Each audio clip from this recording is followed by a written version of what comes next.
And we are back for the semifinals of the final week of Season 3 of the ESL MKX Pro League. That's right, and it's going to be a good match. Destroyer versus Hayate. It's going to be a futuristic matchup there. Can Destroyer crush yet another Dream tonight? That is the question. We just witnessed an incredible set between Jupiter and Dragon, where Jupiter actually took it 3-0 over Dragon in a very convincing fashion, of which we have not seen, I'm pretty sure, ever. I mean, I've seen Dragon play Sonic Fox and not get dominated that hard. And it wasn't necessarily that Dragon was like out of it. I think it was Jupiter was reading him at every damn angle. Yep, well, once Jax gets that offense started, it doesn't matter what character you're fighting against. Well, I guess Goro maybe, but it doesn't really matter if you're Alien or if you're Quan Chi, because your armor's getting broken one way or another. And it was just really solid pressure, but again, Dragon is one of our top seeds for a reason. He's been incredibly dominant over this entire season, and not only the Challenger Cup and the Pro League, and he will be making his way to the finals. Jupiter now has to fight for his life against Scar, and right now, Hayate needs to fight for these points to make sure that he's seeded for the finals himself. And Destroyer, no chance at all of making it. No, so not in the Pro League. He's fighting for money and to kill dreams. He's fighting to be a complete dick to everyone else. All right, Destroyer starting off with the momentum, and here was that corner pressure that won him the entire set against Nubkicks. Yep, but Hayate is fighting out of the corner now, getting his offense started, and ooh, I like the way he does that. If they delayed wake up, he goes for a check with the down 3. If they don't, he gets the overhead. Wow, he's spending all of his meter on that combo with 41% before Destroyer broke. I don't like that break. I mean, it did prevent him the knockdown, but almost all the damage of that combo was already done. Nice. Canceled right into the throw. And now Hayate used up a lot of meter that round. He still has a bar, though. He still does have the meter advantage. He is down around, though. Starting off the game, Circuit Destroyer is doing very well. Now, normally we're used to Hayate being the one to out-pressure everybody, but right now he's being put on the offense, or I'm sorry, on the defense. Yeah. And we'll see how he deals with being in that situation. Again, the jumping, like, it worked out, but there's going to come a point, we saw it against Cowboy, where he actually lost because he jumped himself in the corner. He's got to stop doing that. All right, here's the pressure. Oh, and gets hit by the low. Nice. I love how he guarantees himself that jump in. Now, I believe there are some options to anti-air him right there, but nobody's done it so far. All right, hard knockdown. What's the mix-up? Again, going with a down 3 overhead tech. I like that. That overhead has hit Destroyer nearly every single time. Nice damage, 40%. Oh, and that's going to do it. Yeah. Circuit Destroyer taking that game. Now, Hayate got a lot of damage every single time that he got a chance, but Destroyer just controlled the pace of the match so well the entire time. So really, really crispy cancels, good pressure. I like the way he's incorporating those grabs. And he's not doing it after, like we see some players, well, they'll play a run cancel character like Johnny, or even Heavy Weapons or Liu Kang, and they'll always grab after like a certain string is canceled. Always. Not so much the case here with Destroyer. He's mixing it up very well. Yeah, Hishku 10 has a bunch of different kind of weird strings that you can cancel out of, and you don't expect it. Also, his cancels don't have the animation of run canceling a move because they're so fast. They also don't move you forward at all. He just kind of lifts his shoulder ever so slightly. So, reacting like to the animation. Boogie Nights, you know what I'm saying? Yeah, it's the Hishku Tango. Stop! I don't know. Stop! Just leave it. Like, I put something out there that isn't completely cringeworthy, and then you just crap all over it. There's no need for it, Evan. Just doing my job. Wow, this is the pit. The pit looks so cool on Training Stage. I don't think I've ever seen that angle. Yeah, all that blue looks gorgeous, my man. All right, hard knockdown from Hayate. Finally blocking that overhead. Now he should start doing the low. To be fair, if he didn't, I would have been pretty upset because that was the same mix-up like three different times. At least 3. Nice, gets the conversion off of that 4-3 into the hard knockdown. This should be a full conversion. Oh, yes, it will be. And nice keeping it in the corner and keeping it standing. But Hayate is going to eat that armor. Now, Hayate, we have noticed, is very, very, very good at baiting armor, but he's been hit by every single armor so far this set. And that was actually really lucky that Hayate took that round. Round 2. Yeah. At the end of it there, Circuit dropped his cancel or he dropped his low laser, and he actually gave Hayate that opportunity for counter poke. Oh! Jumps right into this with no conversion from Destroyer. Nice, there we go. Some more of those mix-ups, and Hayate just not blocking lower, trying to poke. Oh my goodness, he's been hit pressure. by 6 of those in a row. This could be the kill right here. Doesn't go for the full conversion. Just looking for pressure. Oh, ooh, that what? That jump forward actually kept him out of the corner on a hit. Now, maybe that's what he's been trying to do this whole time, but I guess it just doesn't work on block, only on hit. All right, and a great armor to start off the game. Destroyer just destroying. He is. Now, Destroyer was just very recently picked up by Circa Esports, and he's showing that he was a worthy pick. He hasn't been in top 8 so far, but right now he's just blowing through a bunch of really strong players with that pressure. And there we go. Great armor, going to put him back in the corner. Of course, he can switch sides every time he lands that move. And all he's going to need pretty much is chip right here. Oh, drops the third hit of the string. Wow, right now, Destroyer is 2 games above Hayate, one of the most impressive players we've seen within this last year of this game's release. We haven't seen Hayate lose this badly to anybody. We're seeing a lot of strange upsets today. I mean, seeing Dragon get 3-0'd, potentially seeing Hayate get 3-0'd. And oh, I got it. It's all the collusion happening. that has to be what it is. Yeah, Hayate's like, oh yeah, dude. He's like, you know what? He's like, I'm gonna help Destroyer qualify for finals. Yeah, like, no, I'm just get out of here. Yeah. Seriously though, what is going on? It's a weird week.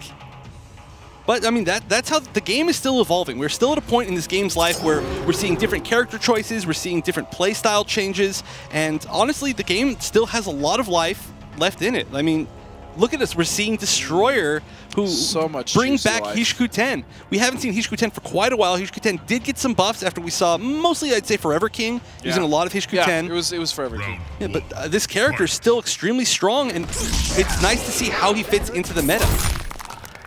Fits quite nice right now, I would say. Oh yeah, making all the right reads. Hard knockdown. I love how he ends in forward 4, that big boot, because it is a very long knockdown. It's actually not a hard knockdown. Again, despite the fact I keep saying that. It worked out for him, but like I feel like it shouldn't be. Nice block on the overhead low. Ooh, just gets hit by the low sword recall. There we go. That's what I'm looking for. I know words. Oh, and again getting hit by the armor. Hayate is taking so much damage from armor. This is so weird to watch. I mean, Hayate, again, never seen him get dominated like this. Yeah, and Destroyer already on match point. Round 2, fight. Oh, nice. There we go. Finally bang armor, but no punish. Is he going to get the conversion? Drops the conversion. To be fair, in Hayate's defense, so that was kind of an awkward hit in the air. It was, but still, I mean, generally we see Hayate make a lot of really great conversions with his character because he's just so comfortable with his character. Really nice blocks, though, from Destroyer right now. And as I say that, of course, every time. Nice hard knockdown. And baits the armor. There we go. Finally starting to see that armor baited. Going for the hard knockdown. All he needs is chip right here. Can't backdash that. Good stuff. So Hayate is fighting to stay in here. He needs these points. And that backdash it was a good choice by Destroyer. I mean, he couldn't backdash that string, but you might as well try something, right? Right, because we he say wasn't that every time. Block. Right. I mean, take free guaranteed chip? No, I don't want it. And at the very least, it took him a little bit further away, and this zoning war definitely does go to Hishikuten. Hishikuten is still an extremely strong zoner, even though we don't see Destroyer play that playstyle very much. Okay, so now Hayate this is what I love that we always see from Hayate. He starts going in, and then as soon as he feels it's necessary, he backs up and he starts, you know, playing the zoning game. And that was a little bit of a missed punish on that enhanced callback. Nice. Beautiful. That is the Hayate we know. And there we go. Hayate taking that momentum back, getting his own pressure going. That's what he really needs to do. If he can keep the pressure going the entire time, he will have a really good chance against Destroyer, especially because that armor from Predator is not that fast. It is very damaging, but he needs to adapt to that. We haven't seen him armor break it a single time, even though it was one of the slower armor moves in the game. Maybe do more 1-1s on Wake Up. I don't know. Back 1-1, he did Meteor. bait it, though. He has baited it the last couple times. He did finally show some signs of life by baiting that Wake Up. That is true, and like you said, you could just block. And I think he did block one of them. He did. He blocked a few of them. Yeah. So there's some good adaptation, but Destroyer still just needs to take one game off of this pressure.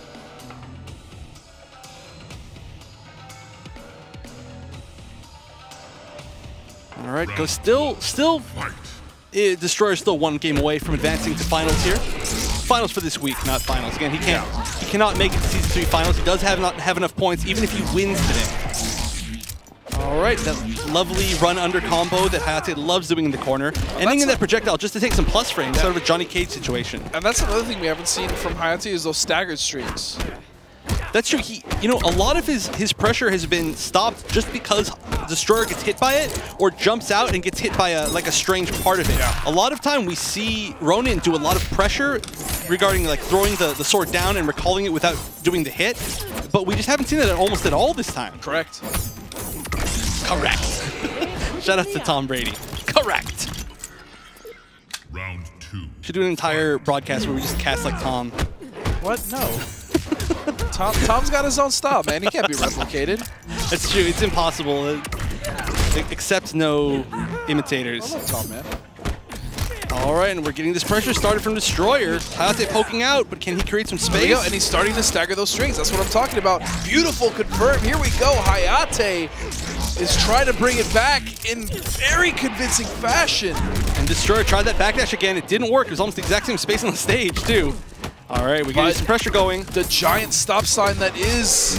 Never mind. I'm just going to hold that thought. I was going to say that is that corner pressure from Hishkuten, and Hayate's put his finger up. He's like, hold on. Wait, I'm not done. Yeah, that was so one-sided for Destroyer, and that last match was maybe like 10 seconds. Yeah. The entire match. Okay, so again, it was just weird seeing Hayate get dominated like that because we've never really seen that.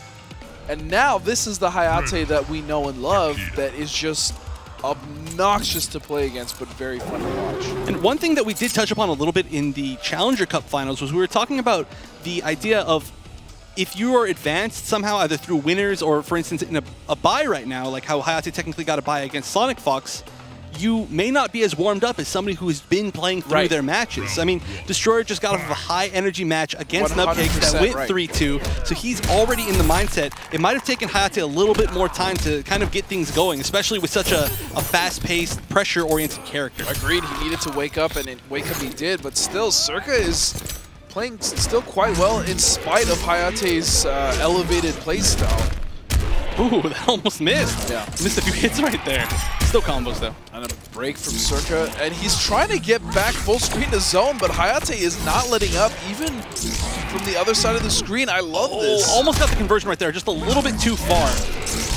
Destroyer needs to stop jumping when he throws that out. That's what I'm talking about. The jumping is going to eventually get him killed. If not, it already did in this round. And now, Hayate from reverse match point. Yeah, match point himself in a really great position here, but there we go. That was Destroyer's strongest advantage in the Shinnok matchup earlier. Armoring through those projectiles, side switching, getting the full combo. But now he's on defense again. Nice. Again, Hayate not baiting the armor. Very close on breaking that, but unfortunately not able to. And now Hayate stuck in the corner against Predator. This is where we... Ooh, that was a very ballsy poke. Back one, back 1-1, back one, back one, back 1-1. But hey, that's really smart pressure though. No, it is. That is great. That is definitely Ronin's. It's his best stagger string. Oh, I think he tried to wake up with EX projectile right there, but that does not have armor. And there it is, Hayate. Hayate times that meaty perfectly. Ends with the brutality, which we very rarely get to see. And Hayate coming back from reverse match points. Wow. That looked like that was over for him. Wow, wow, wee, wow. That was, good golly gumdrops. That was a comeback for the ages. Why are you looking at me like that? This isn't Godspeed. Godspeed died last week. This is just a robot we made to imitate Godspeed. It's working really well. Nice. No, but honestly, that was an incredible set between Hayate and Destroyer. Destroyer was playing out of his mind the first two games, and even into the third game, taking that first round away from Hayate. But then Shin Hayate woke up from his slumber, and he brought it all the way back. And one of the biggest things that Hayate started doing was zoning himself, which is really ironic because he's Ronin Takeda zoning against Hishkuten Predator, but Hayate is so good at his zoning game. Honestly, every single time that we've seen him this season, he has won in the zoning game because he's super comfortable with it. He's actually a great zoning player, just in general, and not too many people are used to fighting against the Ronin zoning game. I think what it is he's just very aware and very intelligent in using his tools. Yeah, well, he's been a character loyalist since the very beginning of the game, so I mean, you'd have to expect that he has a lot of experience in that zoning game. So again, amazing job